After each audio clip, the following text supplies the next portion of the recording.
Assalamualaikum warahmatullahi wabarakatuh. Pada kesempatan kali ini, kami akan membahas tentang materi mengenai fonologi.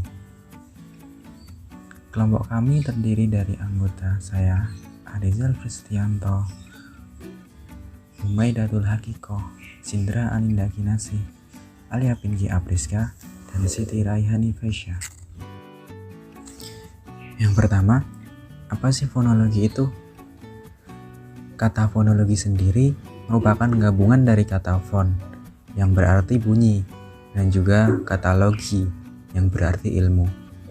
Jadi fonologi merupakan ilmu yang mempelajari bunyi atau bahasa, atau lebih tepatnya bisa disebut bunyi yang dihasilkan oleh alat ucap pada manusia. Untuk selanjutnya yaitu bagian-bagian fonologi. Fonologi sendiri dibagi menjadi dua. Yang pertama yaitu fonologi fonetik. Pengertiannya merupakan ilmu yang mempelajari pembentukan bunyi bahasa. Kemudian ada fonologi fonemik, yaitu ilmu yang mempelajari bahasa sebagai pembeda arti. Pada fonologi fonetik dibagi menjadi tiga hal yang dipelajari. Yang pertama, fonetik artikulatoris merupakan hal yang mempelajari mekanisme atau alat bicara pada manusia. Kemudian ada fonetik akustis, yaitu mempelajari bunyi sebagai gejala fisis. Kemudian ada fonetik auditoris, yaitu mempelajari mekanisme telinga dalam menerima bunyi dalam sebuah bahasa.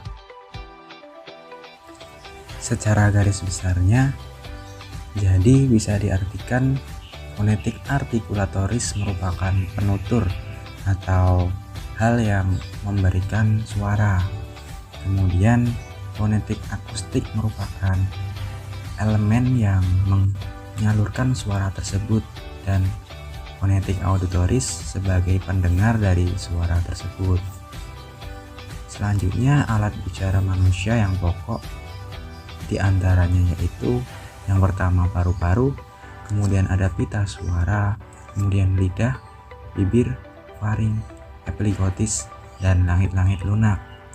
Untuk proses terjadinya bunyi suara sendiri, yang pertama udara mengalir melalui paru-paru, kemudian udara digetarkan pada pita suara atau bisa disebut dengan fonasi, dan yang terakhir udara keluar melalui rongga mulut atau rongga hidung dan kemudian menghasilkan sebuah suara. Untuk selanjutnya ada variasi dalam fonologi fonemik. Yang pertama yaitu ada vokal, yang kedua konsonan, yang ketiga diftong, dan yang keempat suprasegmental.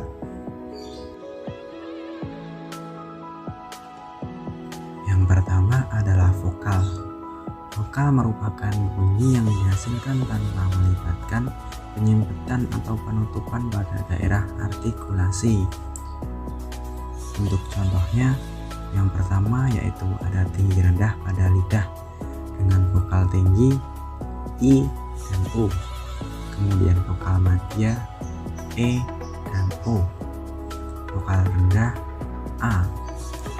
Kemudian untuk contoh yang kedua, pada banyak gerakan pada lidah. Untuk vokal depan ada I, E, A. Vokal belakang meliputi U, O. Untuk selanjutnya yaitu konsonan. Konsonan merupakan bunyi yang dihasilkan dengan menghambat arus udara pada sebagian alat bicara. Jadi ada artikulasinya. Kemudian apabila proses artikulasi ini disertai dengan bergetarnya pita suara, maka akan menghasilkan konsonan bersuara. Sebagai contoh ada B, D, G, C. Kemudian apabila proses artikulasi ini tidak disertai dengan bergetarnya pita suara atau glotisnya terbuka, maka akan menghasilkan konsonan yang tak bersuara, misalnya K, P, T, S. Untuk contoh penerapannya bisa dilihat dalam video berikut. A, E,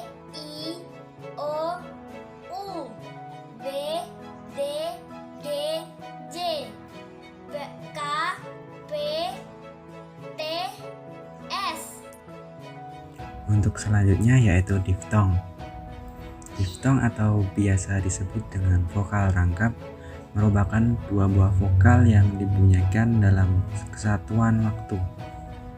Kemudian untuk contoh macam-macam diftong sendiri ada ai, au, ei, dan oi. Untuk penerapannya bisa dilihat pada video berikut. Ai, au, ei, oi. Untuk selanjutnya yaitu fonem dan grafem. Fonem sendiri merupakan satuan bunyi bahasa terkecil yang fungsional atau dapat membedakan makna kata. Kemudian grafem merupakan sistem pelambangan bunyi atau disebut dengan sistem ejaan.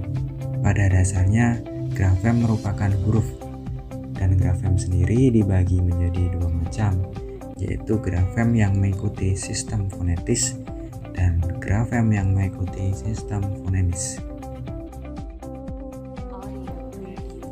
Yang pertama ada fonem suprasegmental. Fonem suprasegmental ini ada 4 hal yang menyangkut di dalamnya. Yang pertama ada nada, yaitu menyangkut pada tinggi rendahnya suatu bunyi yang dihasilkan. Kemudian ada tekanan, yaitu menyangkut pada keras lemahnya bunyi yang diujarkan atau disuarakan. Kemudian ada durasi, yaitu menyangkut pada panjang pendeknya bunyi yang dihasilkan.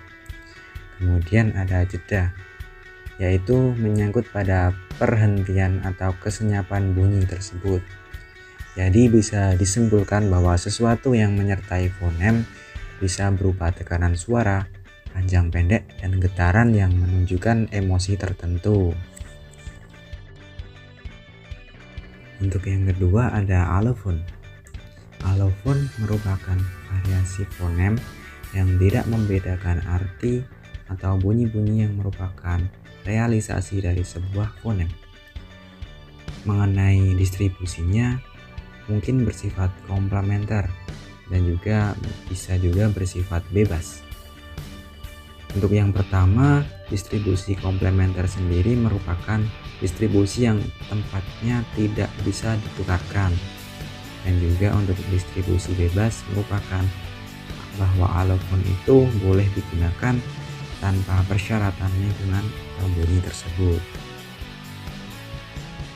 Selanjutnya pada sistem pembelajaran sendiri ada beberapa cara atau hal yang dilakukan untuk melatih anak dalam hal fonologi ini.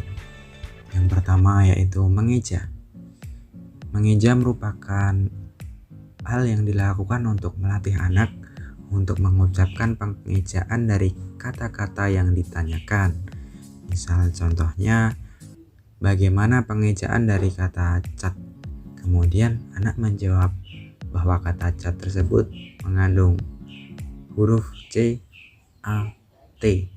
Jadi dieja. Untuk selanjutnya yaitu bisa dengan cara menggabungkan. Jadi pada cara ini anak dilatih untuk menyebutkan kata setelah melakukan sintesis terhadap bunyi-bunyi yang disajikan secara terpisah.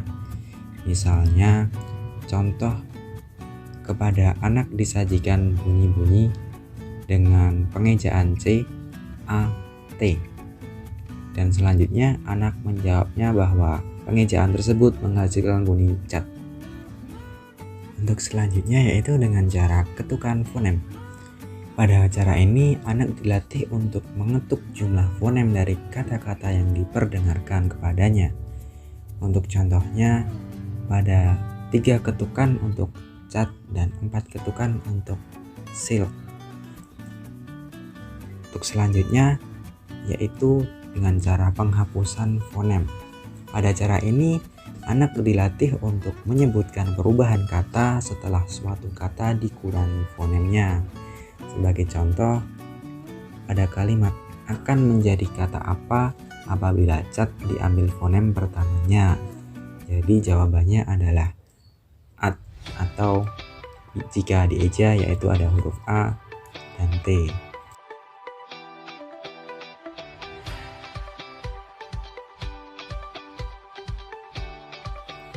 Jadi, dari berbagai macam metode yang diuraikan tersebut, dapat dilihat bahwa masing-masing metode memberikan pelatihan kesadaran fonologi pada tingkat kesulitan yang berbeda-beda.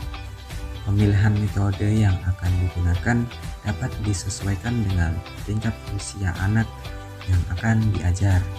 Misalnya, tingkat untuk anak 4 tahun dapat dimulai dengan menggunakan metode deteksi sajak atau purwakanti, karena metode ini relatif mudah bagi anak, yaitu mengenali bunyi silabel awal yang sarna atau pada purwakanti dan juga silabel akhir yang sarna atau pada sajak dari kata-kata yang disajikan.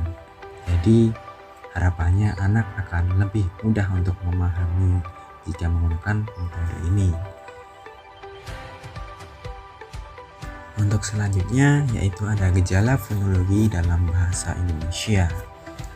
Untuk gejala ini yang pertama ada jangka, kemudian yang kedua tekanan, yang ketiga jeda atau sendi, yang keempat intonasi, dan yang kelima ritme. Sekian pemaparan materi dari kelompok kami mengenai materi fonologi. Semoga ilmunya dapat bermanfaat bagi teman-teman semuanya. Apabila ada salah kata, kami mohon maaf dan terima kasih atas perhatiannya. Wassalamualaikum warahmatullahi wabarakatuh.